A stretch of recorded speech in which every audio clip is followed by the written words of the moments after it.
Hello, hello, hello. I'm so excited to jump in today to talk about how to create a year's worth of content ideas in 2 hours. It can be done. I hear about people comparing the new year to a blank piece of paper. So, on the one hand, that's great, a fresh slate. But on the other hand, really, is there anything scarier than a blank piece of paper when you have to fill it with ideas? So, a few weeks ago, before the new year, I sat down and I really wanted to dig into creating my editorial calendar for the coming year. And, that's where I put down all of these topics that I want to cover in my podcast, my YouTube video, my blog, my webinars. And, coming up with 52 plus fresh ideas, it's not easy. It's really not. And I know I'm not alone. I hear this from my clients all the time. They talk about not being able to generate content ideas. And I usually help them with that. They might have a dozen of really great ideas kind of floating around in their head. But the second that they sit down to write them out, poof, they're gone. And as a professional digital marketer and content creator, I know this problem all too well. But I also know ways to stimulate ideas when it comes to content creation. I use all of these techniques when I'm coming up with my editorial calendar. And guess what? I did it in 2 hours. So if you're feeling stuck trying to create a solid year's worth of content ideas, well, here's how I do it. So let's jump into it. So the first thing I do is ask questions. So I'm a huge fan of asking questions. It's something that I did a ton when I started my own business 20 years ago.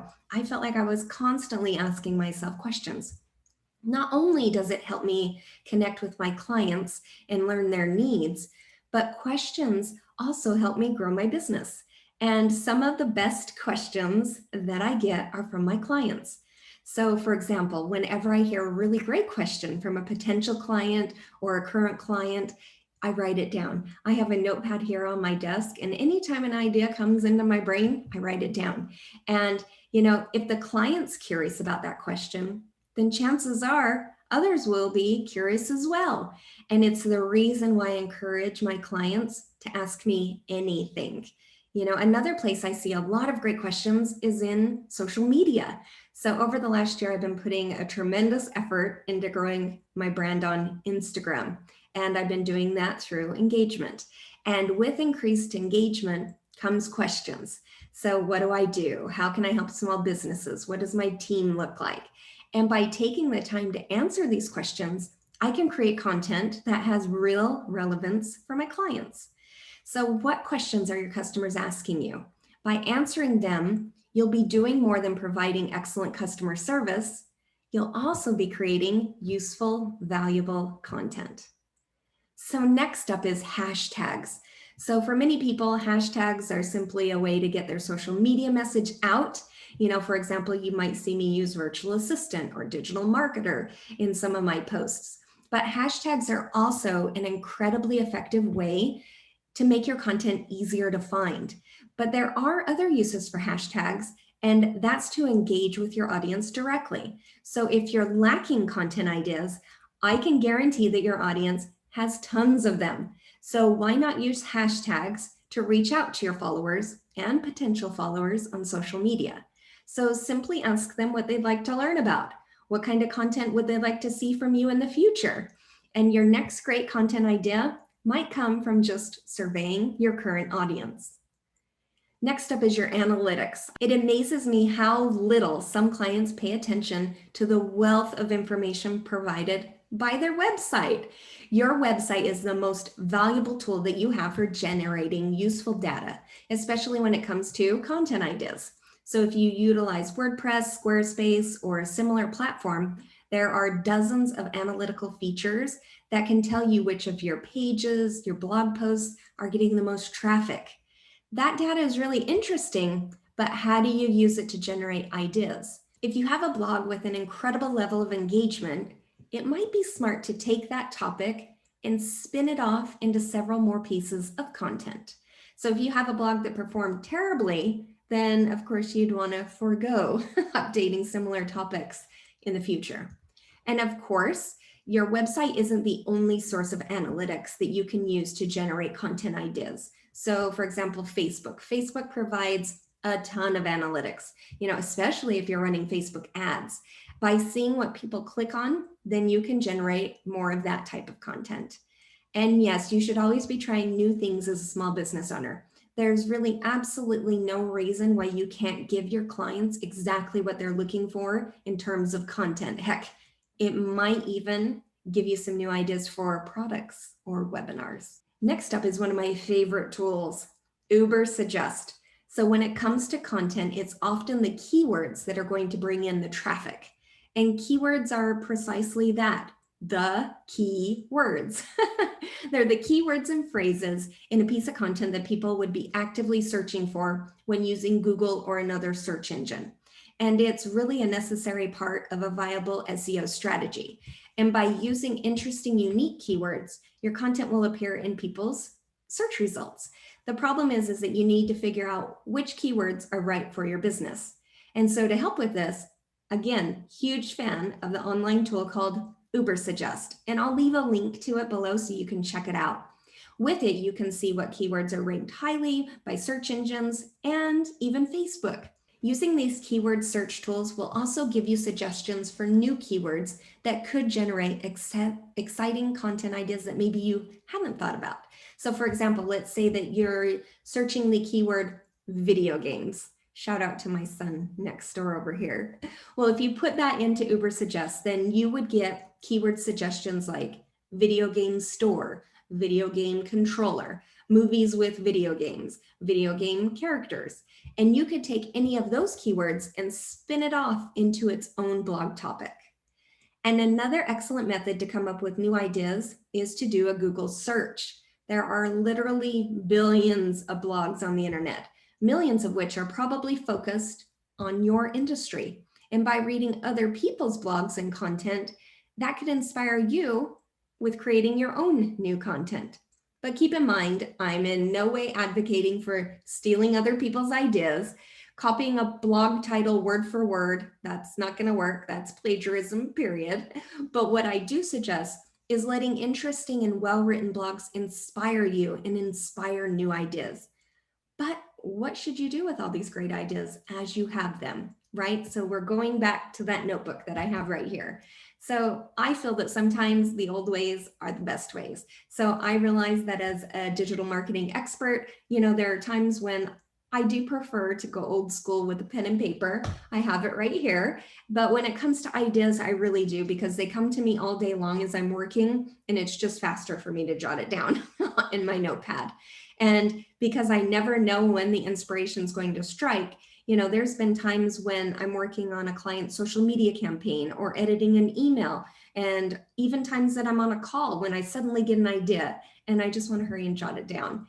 And I just grab that notebook, I jot it down, and occasionally you might even be able to split a single good idea into several pieces of content. That's what I always try to think of, is how can I take one piece of content, one blog, one podcast, one YouTube video, how can I take that and split it into as many different pieces of content as possible? And sometimes the ideas are fantastic. Sometimes I look back and I go, what am I even talking about here? And I once woke up from a dream with this great idea. I wrote it down. I was so excited about it. And when I woke up, I thought about it. I thought, I remember I wrote something down, and I looked at my notepad, because yes, I have one on my nightstand as well. And it says noodles on ice. What? Noodles is my pug, and I live in Florida. We do not have ice. I do not know. So if a pen and paper notepad isn't your thing, no problem. You can open up a note on your phone or a Google Doc, to keep your ideas. But every now and then you do want to refer back to them, so that it'll help you to always come up with new content. But that's what I did over the break. I sat down, I had my notepad. I had been taking notes seriously all year, jotting things down. Some of the ideas I had used throughout the year because they were time sensitive, but there was a lot of great stuff there. I was pretty impressed. I sat down and in 2 hours, I had mapped out the entire year of content. So it can be done. So I highly recommend get yourself a notepad and just start jotting down those ideas. So what did we learn today? Well, let's kind of go through the process again. So don't freak out, but really nothing is scarier than a blank piece of paper, but it is possible to write a year's worth of content in just a couple of hours. So you always want to be thinking, you always want to be asking questions, ask questions of yourself, ask questions of your clients, your prospects, your coworkers, your audience, your team, and then dig into hashtag, do some hashtags to survey your audience on social media to see what they're interested in. And your website analytics are gold. They can show you what content is the most popular, and you can spin that content off into more pieces of content. And of course, your social media analytics. Oh my gosh, check those out. They really can show you what content people are actually clicking on. So not only asking and polling your social media audience, but really digging into the analytics. You're going to see that there's certain posts that you wrote that people just were into, that you're getting tons of comments and likes, and people are engaging, and there's conversations going on in the comments.